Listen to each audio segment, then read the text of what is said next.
I'm Leslie Mooney. I'm the Executive Director of the Clifton Cultural Arts Center.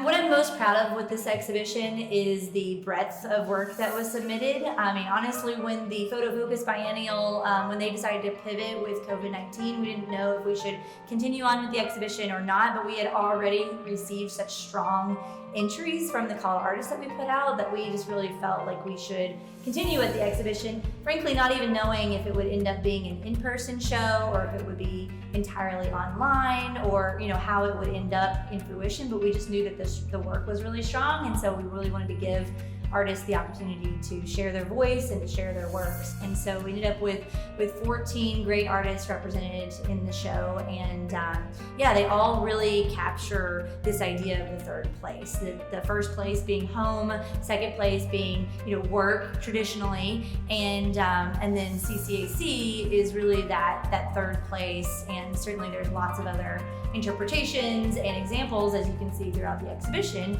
of what third place is for people. But really it is that home away from home. It's a place to find people who are like you or who maybe challenge you, and then you can grow as a person, but also find a place that you're comfortable and familiar with. So I think the artists in the show really have encapsulated that, but also pushed it even further than I had conceived of third place.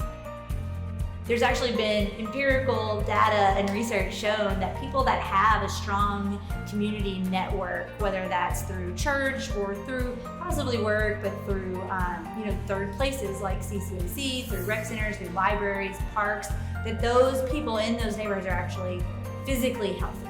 They have people that check in on them, right? And we've seen that in COVID. Like, if you live alone and you're elderly, it may not be the safest thing for you to go to the grocery store. But if you have a neighbor next door who's willing to do that for you, it just makes sense that you would have a better chance of thriving in this really isolated time that we found ourselves in. So third places are health, really needed for health as much as they're needed for mental health and for emotional health.